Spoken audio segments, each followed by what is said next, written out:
fenas, mos Po, më jo se falas, në fatin e paskëm. Abe jemi na të lirë, jo na jemi të lirë, jo, fati nuk është me shpërblimin. Une nëse punoj, Zoti është i drejtë, normal që kam në shpërblim mu. Unë tanë ditën e studioj këtë, normal që unë udhëzimin këtu e kam. Atëherë, unë po menoj, logikisht, qysh mu po ma mërmenja, i bjen që nëse kemi një destiny, fat, atëherë na, pa marrë parasysh se si sillemi, kemi me mrit në qatë destinacion. E këto të që hupin vullnetin e lirë.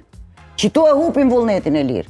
Në këtë moment, na nuk kemi ma vullnet lirë. Dhe me thonë, na kena ardhë këto për me kry një rrugë të cilën e kena të destinu me ma heret.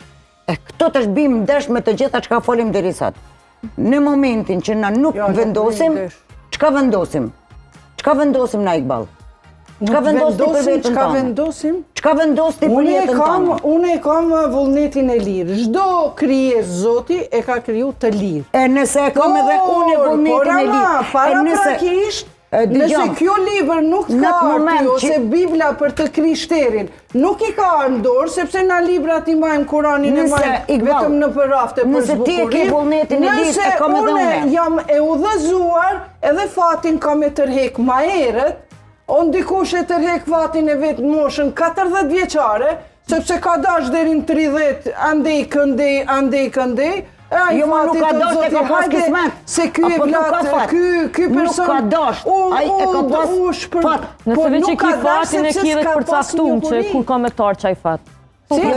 Nëse veç e ki fatin, a e ki dhe të përcaktum kur të vjen ty fatin. Po, vjen është i përcaktum prej Zotit, jo prej njerëzve. Po nëse... Një vajzë ka bo qka ka dash deri në moshën 30 vjeqare, ma në fund thot, po e shiova vrej kretë, thot, edhe nëse i vjen fati... Hajde ta shat fatin. Nëse i vjen fati nga Zoti, atëherë pse ndohen zakonisht qiftet? Edhe ndryshohet, sepse na kemi 5 gjëra që ta ndryshojnë fatin.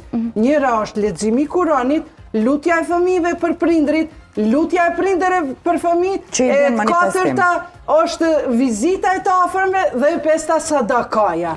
Nëse unë kam pas, fati jemi hidhur, ka qenë që sot me bon një aksident,